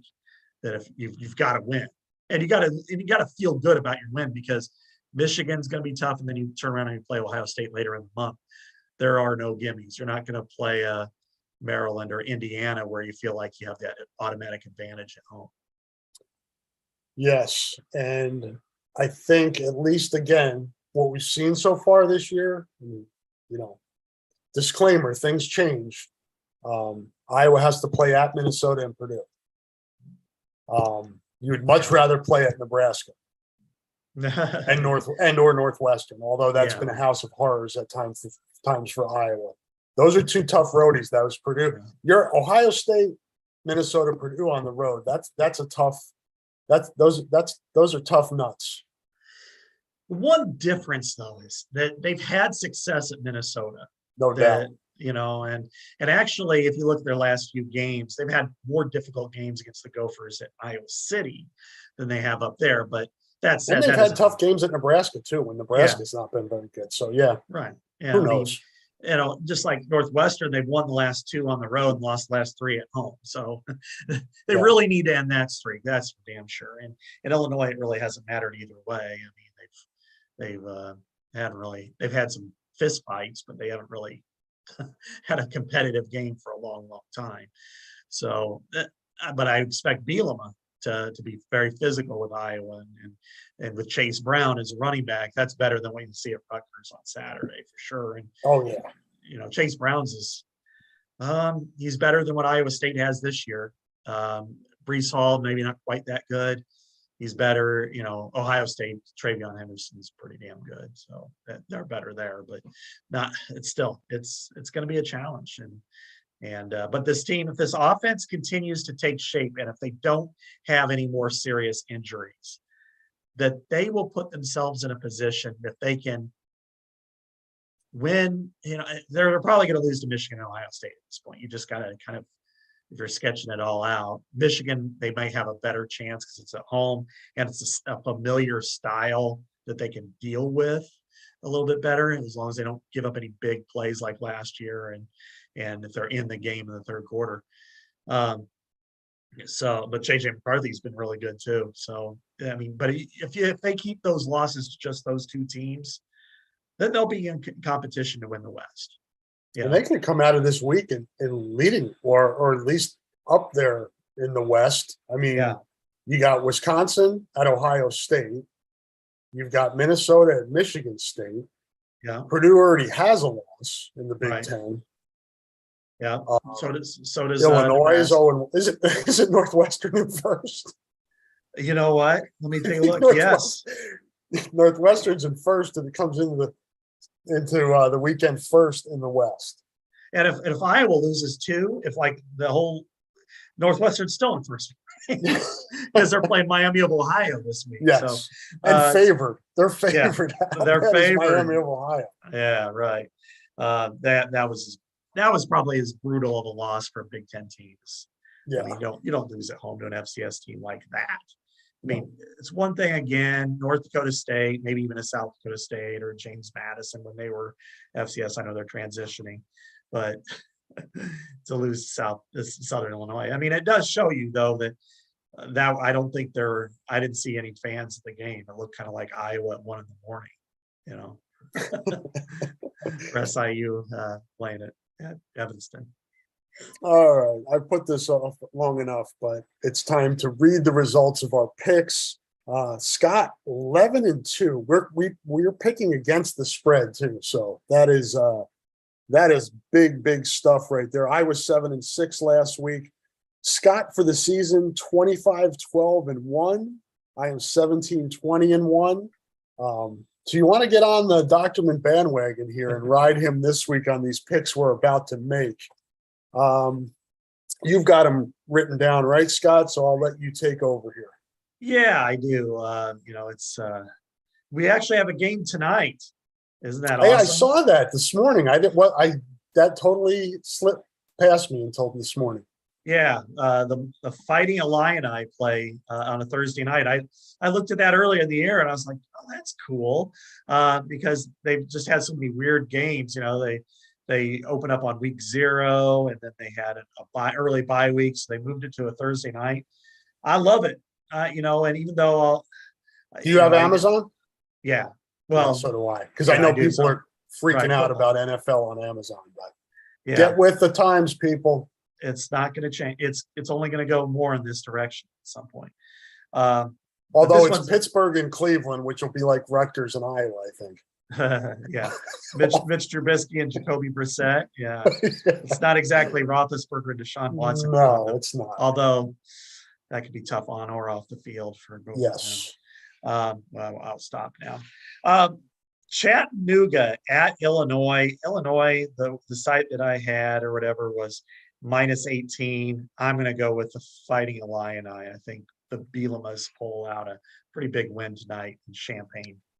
Yeah, full disclosure, I know nothing about Chattanooga other than that it's in Tennessee, so I will take the Illini. I'm not. What was that? What did we have that one at? 18? 18, yeah. Okay. What did you see? I haven't looked. I'm just writing it down. I want to make sure I keep track of this. And when I write down, my face goes off the screen so the folks on YouTube can celebrate. Oh, you're too funny. I have the Saturday games, the one on Fox. This is a really intriguing matchup to me. Maryland at Michigan. Is this big noon? Yeah, I think So Michigan gets 2 weeks in a row at Big Noon.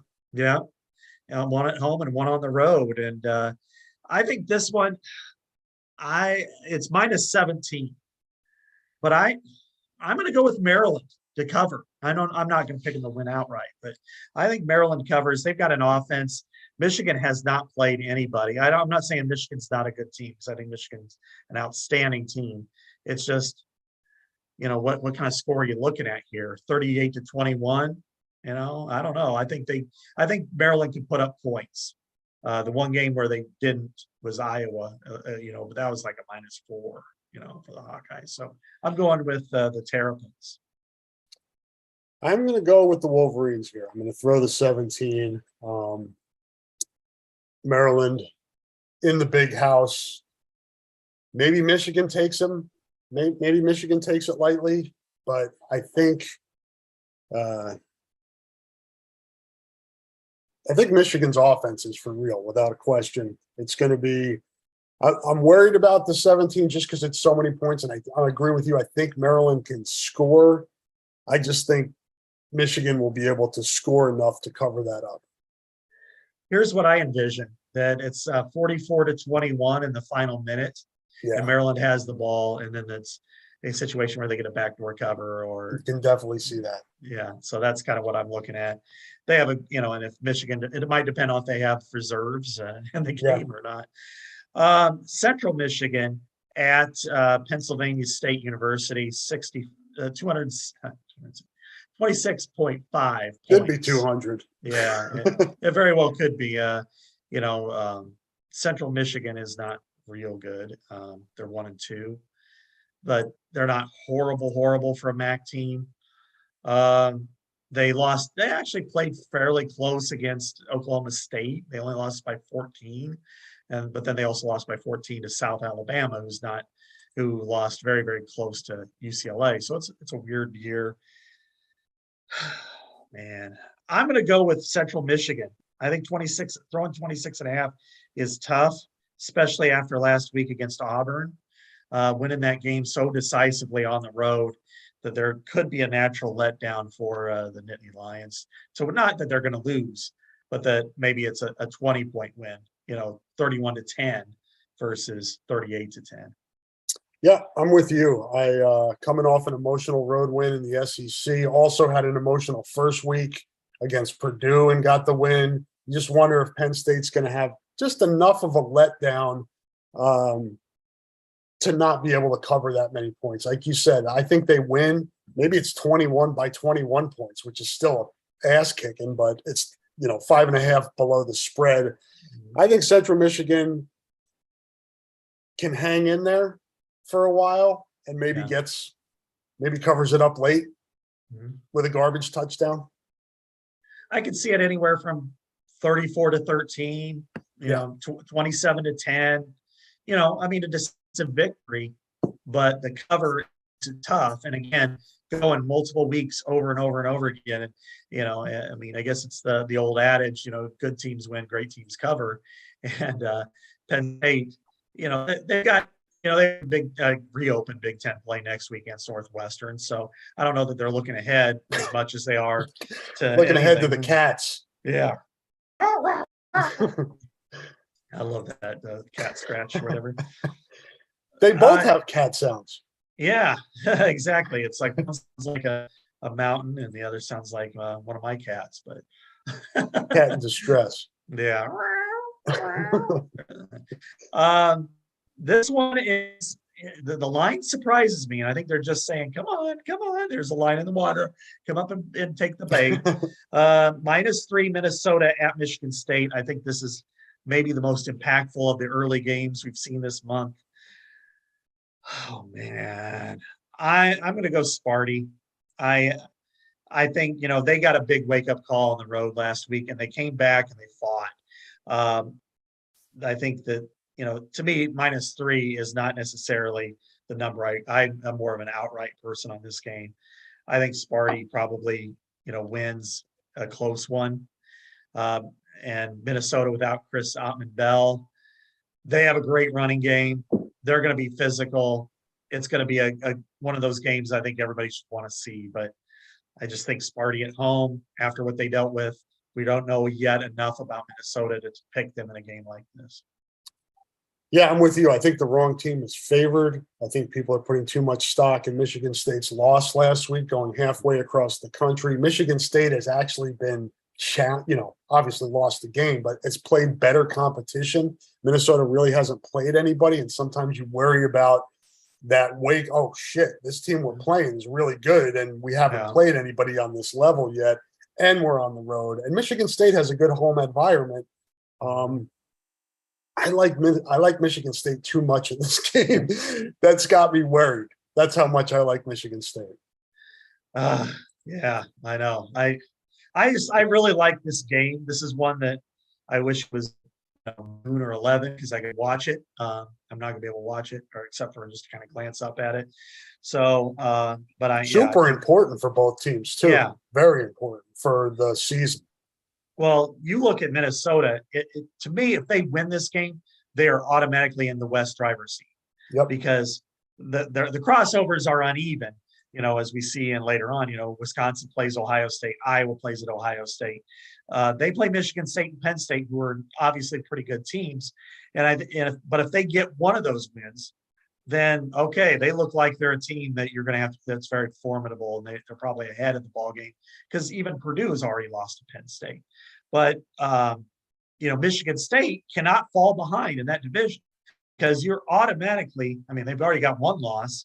If they lose this one, and you got to figure that they're going to be at least underdogs in the other three big games in their division, that they're in danger of going 7-5 very, very quickly, and that. Then you've got a lot of howling. Hey, why do we spend $9.5 million on Mel Tucker to go 7-5? You could get half the coaches in America could do that. So I think it's a really big, important game. Except Scott Frost. Yeah, go 3-9 there. They don't have a defensive coordinator either, Eric Chenander. Out the door. But at Cincinnati. Cincinnati giving up 16 points. Wow. That's a big number. It's a bus trip from Bloomington down to Cincinnati. It's not that far. I'm going to go with Cincinnati. They've only lost one game. That was by a touchdown at Arkansas. They've won decisively the last 2 weeks. They beat Miami of Ohio, which is actually a rivalry game. It's hard to remember that because they played like 115 times. I mean, it's a weird rivalry game. But they won by 21, so it was comfortable enough. But I'm going to go with the Nasty Natty. I think Indiana is kind of lived a little bit. Last week they should have lost. They did lose. They didn't cover against Western Kentucky. They should have lost to Illinois. I think this is the week where the bottom falls out for the Hoosiers. Agreed. I'll go with you for all of the same reasons that you gave. Yeah. All right. We're going to go with on Big Ten Network at night, Miami of Ohio at Northwestern. That's it's 6.5 for the Wildcats. As I just mentioned, Miami lost to Cincinnati 38-17. They also lost decisively to Kentucky on the road. The Fighting Deuce Hogans. But I can't figure out if this is just another blah team or if they're actually not a bad MAC team. They're just one that, hey, they're playing Cincinnati and they're playing Kentucky and they're losing, but they're not a bad team. This is a tough one, and it's not just because of the number.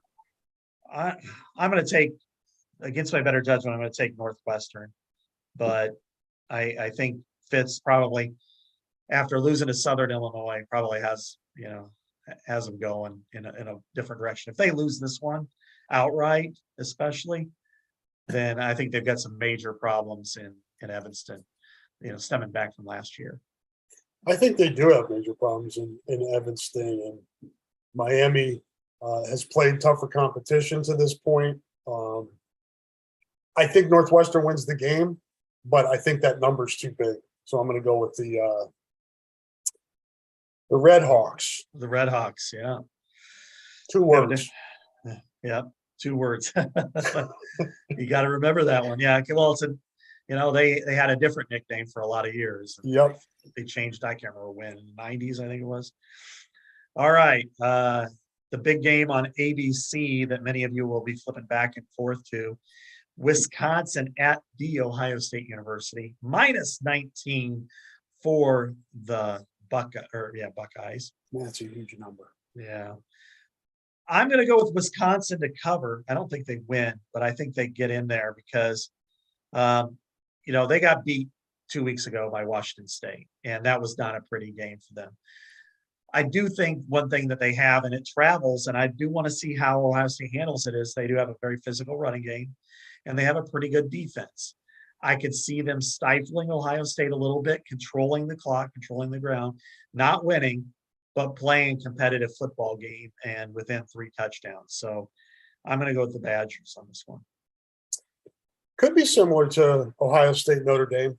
Some similarities there between Notre Dame and Wisconsin, but I'm going to go on a hunch here and say this is one of the statement games for Ohio State now that it's got its feet under it a little bit, and I think it's going to want to lay the wood here. Not that it will be able to, but I'm going to bet that it does. Okay. Well, that -19. So what are you thinking? Like 48-14 type of game? I think Wisconsin's going to have trouble scoring. Wisconsin's passing game is just not it. And if Ohio State can load up against the run, I think it's going to be tough sledding for Wisconsin, even if it wants to control the clock.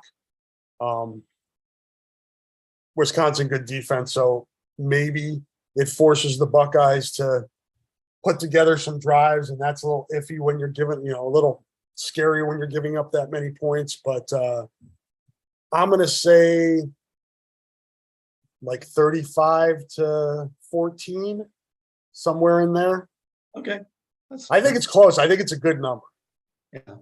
Yeah. It's definitely a number where you can see either side. So, I think probably a 17-point game, and you see it as more of a 21-point game. So, which is why why it's a good number,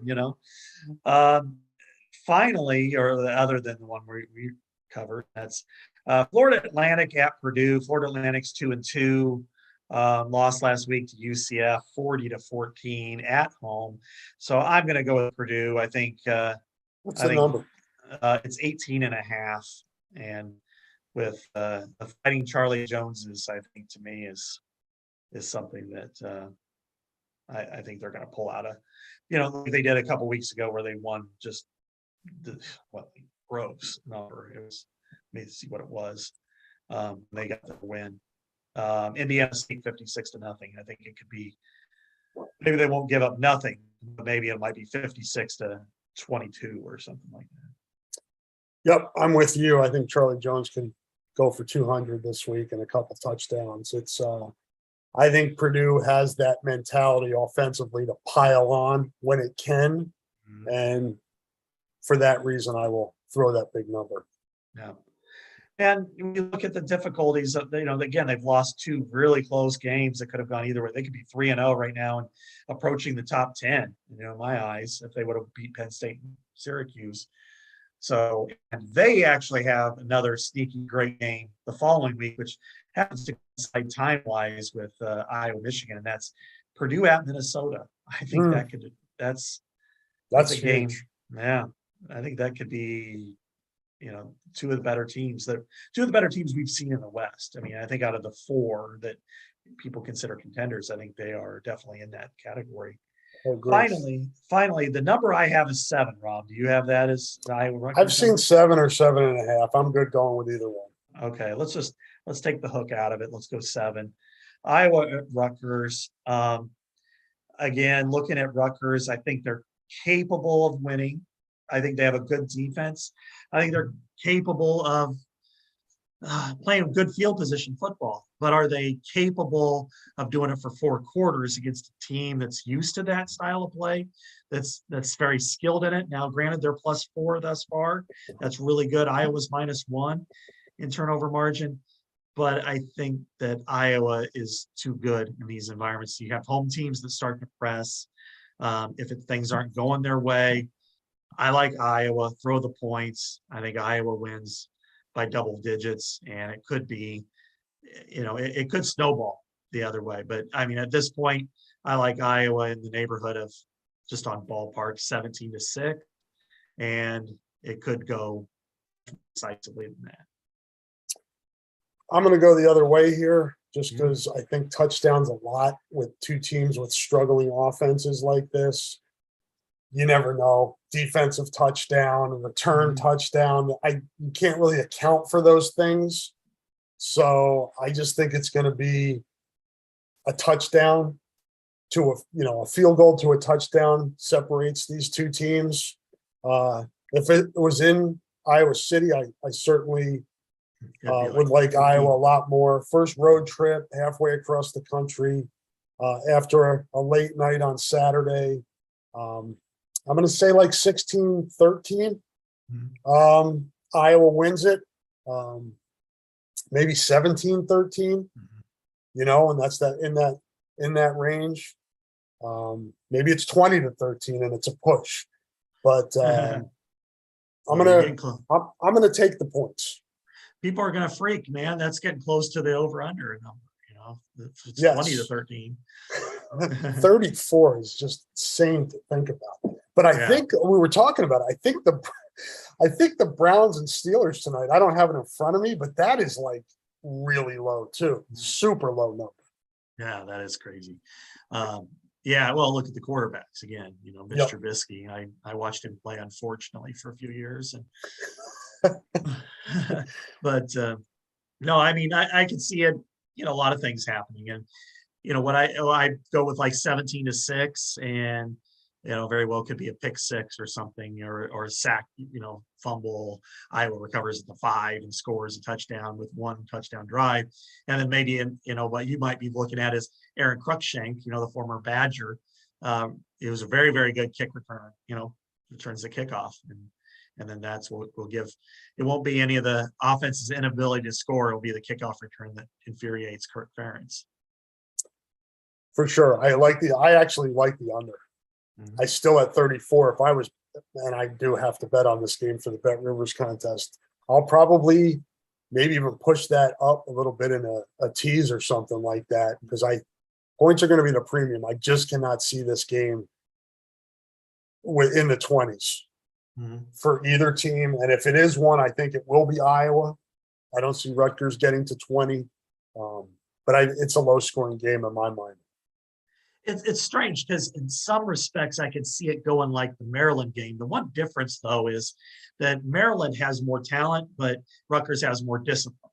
So Maryland, when things went haywire last year, and and not to say that any of those quarterbacks could throw 5 interceptions, no question for Rutgers, but the penalties were the thing that really continued to hurt them when they had opportunities to slow it down against Iowa. And then like one time a defensive lineman headbutted Sam Laporta, and that's 15 more yards, and just stuff like that I think that's why it spiraled out of control as much as it did.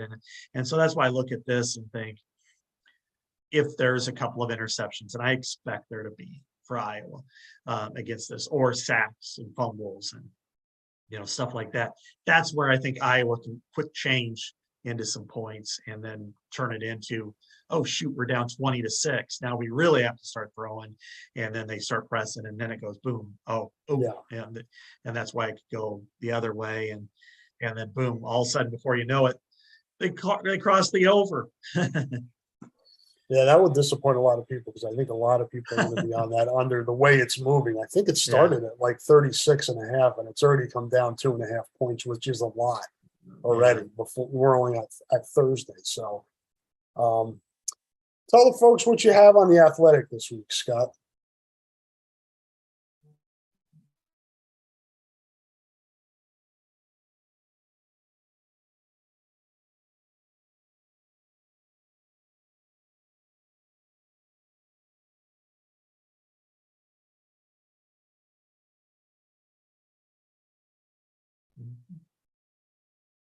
There you are.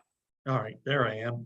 Give us the Athletic. What's on the Athletic? I saw you have a story on the punters. People should read that for sure. Yeah, absolutely. This is I call this the greatest punting game in football history.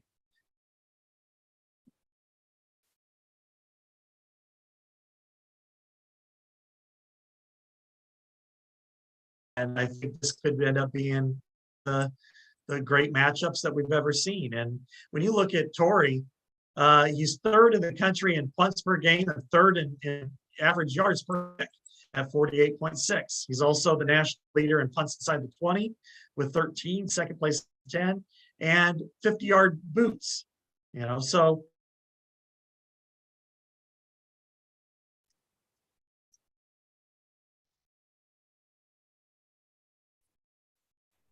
there you are. Oh, I'm here again. Did I cut out? Yeah. Okay. Maybe it's your end, but not mine. It could be. That would be an upset. That'd be a bigger upset than what? Hitting the over. Florida Atlantic winning at Purdue. Nah. Yeah, probably not quite as big as hitting the over at Rutgers, but as I was mentioning with this punting situation, you look at Torrey Taylor, third in the country in total punts, but also third in average at 48.6. He has the most punts inside the 20 with let's see, what is it, 13, and then second place has 10, and then he has the most 50-yard boots with 11, and second place has 9. So he's obviously we've seen it for years now, a weapon that hasn't been seen in Iowa City in 40 years. And then you look at Adam Korsak. He hasn't had a touchback since 2019.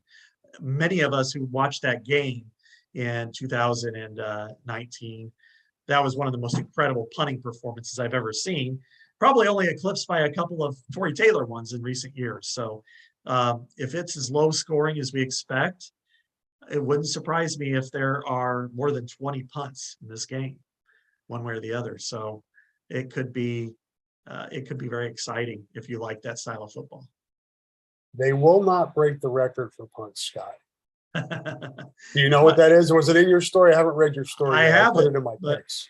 Niall Kinnick, isn't it? Like 18 in a game? I mean, combined for two teams. Combined. What was it? 77. Jesus Christ. I'm sorry. Yeah, that ain't gonna happen.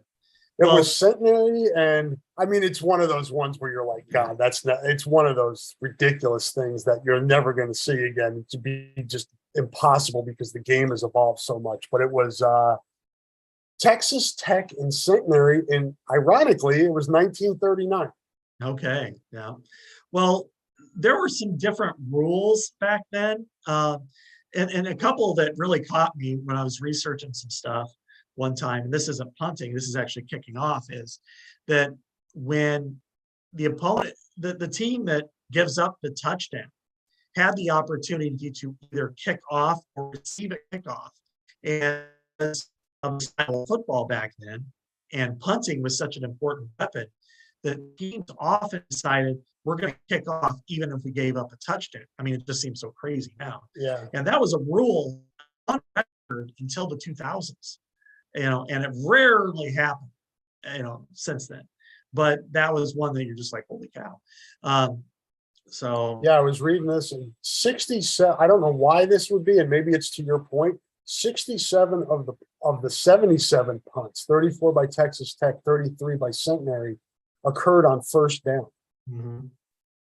Exactly. So different rules. Like, yeah, I mean, if they kicked off and you got the ball at the 10 or 11 and you're afraid of turning it over or whatever, which happened, there were a lot more turnovers back then, fumbles, and the ball was different. People were built differently, So it was like, hey, let's just punt it back, make them force. That would be similar. I mean, you might be able to get 2/3 of that. No, I'm kidding. I think that's even a bridge too far for Kirk, punting on first down. Yeah. I thought about it a few times. What else you got on the Athletic?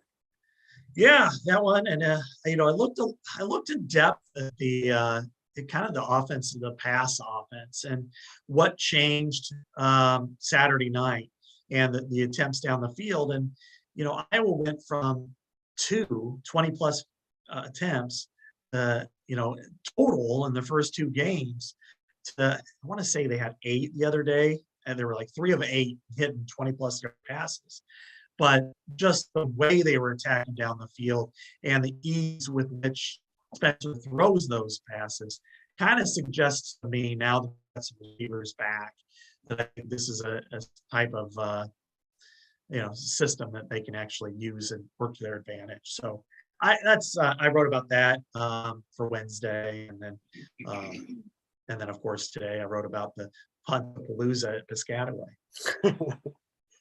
Well, have a safe trip out there. I'll keep the light on for you here in Eastern Iowa, and have a safe trip out to my old stomping grounds, and get some pizza for me, and maybe a Nico Regaini sandwich. Yeah, I don't know if they named any of them after him. Maybe I'd have to go all the way to Connecticut for that. But no, it's I tell you what, I was probably the least happy person that this was a night game, simply because of the my flight the next day is like the crack of dawn, and I'm like, oh man, and it's like I fly into Newark, which isn't that far, but it's a game. It's kind of rough. So I'm like, oh man, I'm gonna have about as much sleep as I did last week, with getting home at 5 a.m. after the rain game. It's like being back in college. Yeah, I'm like a college human being since then. All right, everybody. Thanks for listening to the podcast. Thanks to our sponsors again. Iowa, Rutgers, 6:00 Central, FS1 on Saturday night. Enjoy the game. Scott and I will be back to talk to you next week on the Hawkeye Hotspot podcast. Have a good rest of your week, and enjoy the game. Say goodbye, Scott. Goodbye, Scott. Right on.